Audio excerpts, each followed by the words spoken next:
Olá, turma!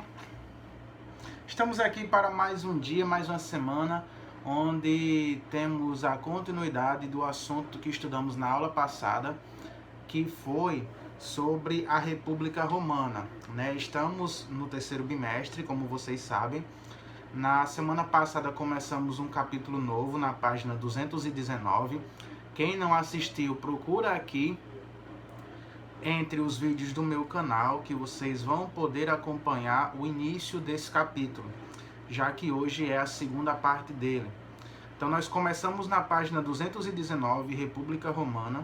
Semana passada eu passei para vocês 10 questões, né, que tem, como vocês sabem, no final de cada capítulo tem 20. Eu passei a metade do conteúdo, então passei 10 questões. Hoje nós vamos ver a outra metade do conteúdo, então vão ter mais 10 questões para vocês me entregarem. E aí na aula passada nós vimos a estrutura política administrativa da República Romana, quem eram os patrícios e quem eram os plebeus, algumas revoltas que aconteceram lideradas principalmente pelos plebeus, algumas conquistas, né, também algumas leis que foram alcançadas por causa dessa pressão plebeia. E começamos a falar sobre a expansão territorial romana, que foi justamente o assunto que encerrou o vídeo da aula passada. Para hoje vamos continuar falando sobre justamente essa expansão. Nós já falamos sobre várias civilizações que expandiram o seu poder militar e as suas influências econômicas e políticas também. Roma não vai ser diferente disso, né?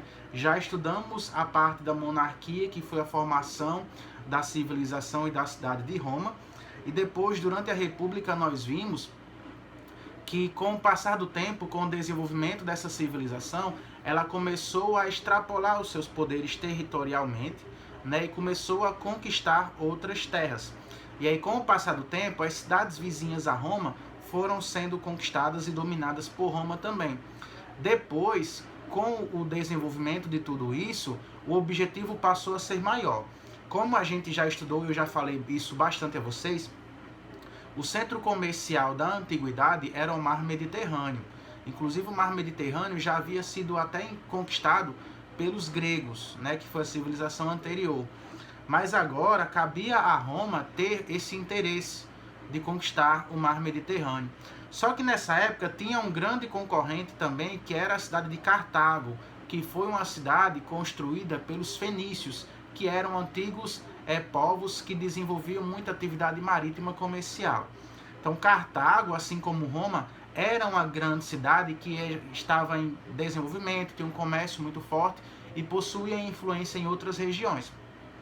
Então, a qualquer momento iria chegar a fase em que os interesses de Roma iriam chocar com os interesses de Cartago e, no fim das contas, iria fazer com que essas duas cidades entrassem em conflito. Para o conflito envolvendo Cartago e Roma, deram-se o nome de as Guerras Púnicas, que aconteceram de 264 até 146 a.C. Lembrando sempre que as datas antes de Cristo acontecem de forma decrescente, né? Só vai ser crescente depois de Cristo, como é hoje em dia. Então vamos ler alguns trechos, né, para ficar com um entendimento melhor, já que vocês vão ter que resolver algumas questões quando encerrar essa aula. Página 221, lá embaixo, onde fala sobre as Guerras Púnicas. A expansão do poderio militar de Roma acabou se chocando com os interesses de uma nova potência do período, a cidade de Cartago. Essa cidade havia sido fundada por fenícios de Tiro no final do século IX a.C. Cartago, dentro de pouco tempo, se transformou em um poderoso império marítimo que dominou toda a parte ocidental do Mediterrâneo, como eu já tinha falado a vocês. Virando a página 222 agora, o livro vai dizer que as 3 guerras entre Roma e Cartago ficaram conhecidas como as Guerras Púnicas.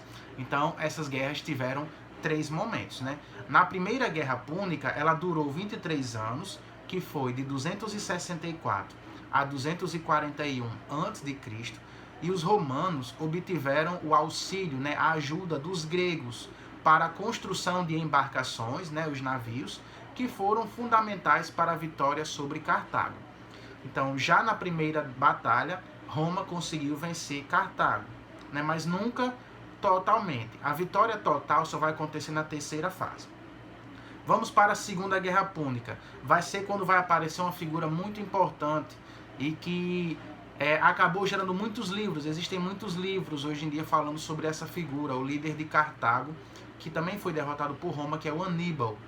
Aníbal chega ao poder, resolve se vingar dos romanos que haviam matado seu pai e destruído a sua cidade. Então, Aníbal liderando o exército cartaginese, né, que era o exército de Cartago, conseguiu vencer várias batalhas contra Roma, mas no fim das contas ele acabou não resistindo também ao poderoso exército romano que contava com o apoio dos gregos. Diante do avanço de Aníbal, ficou provada a sua profunda capacidade militar, muito superior aos generais e cônsules romanos. Após sucessivas derrotas, os romanos se reorganizaram e, sob o comando de Público Cornélio Cipião Africano, mais conhecido como Cipião Africano, conseguiram reverter a guerra a seu favor e venceram Cartago, impondo mais um acordo de paz.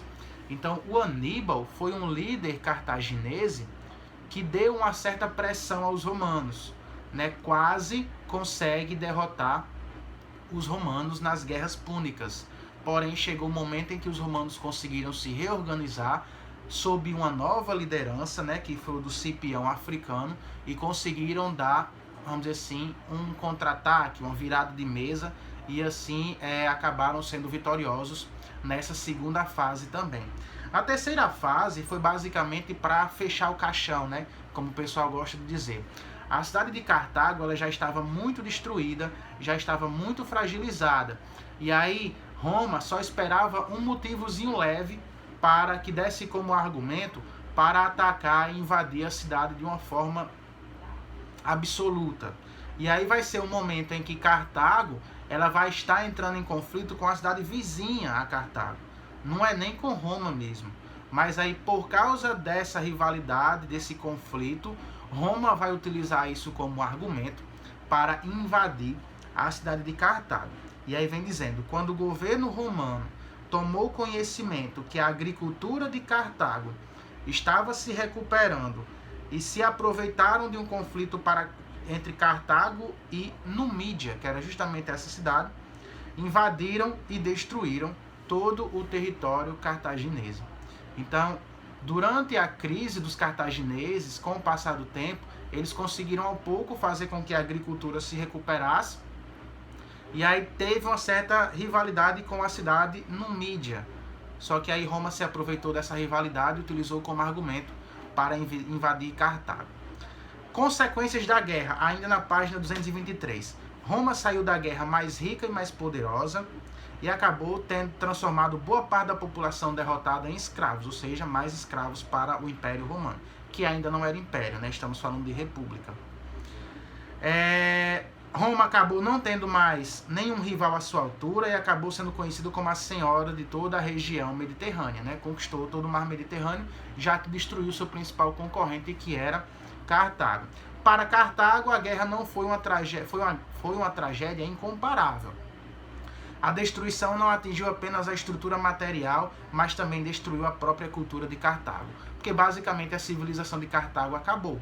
Aquele território acabou sendo controlado pelos romanos e, no fim das contas, a cultura que ficou por aquela região foi a cultura greco-romana, tá? Continuando, o livro ainda traz sobre a decadência da República Romana. Nem todos os cidadãos romanos foram beneficiados pelas guerras púnicas contra Cartago.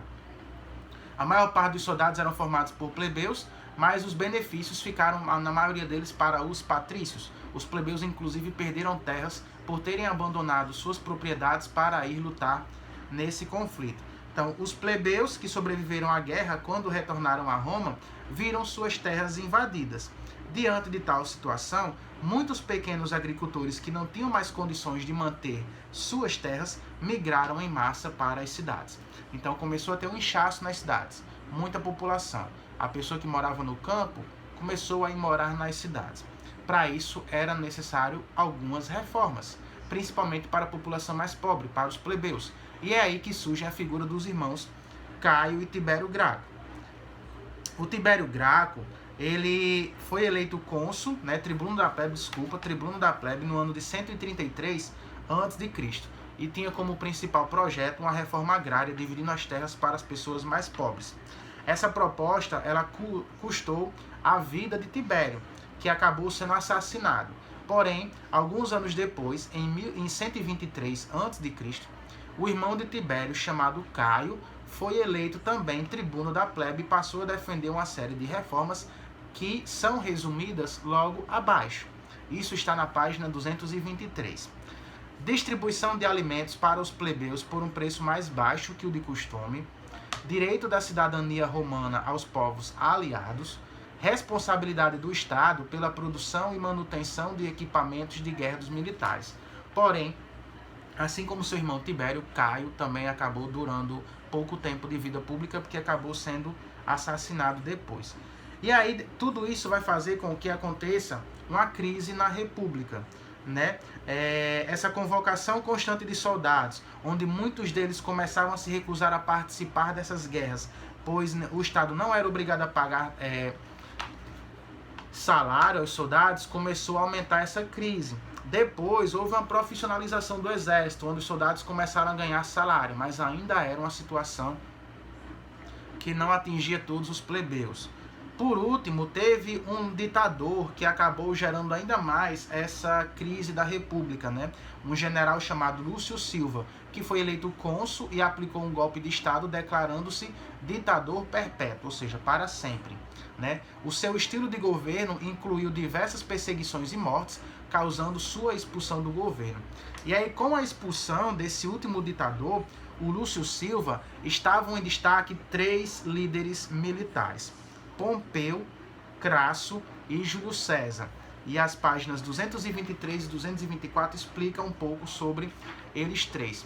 Nos fim das contas, isso foi chamado de primeiro triunvirato, governo de 3, triunvirato.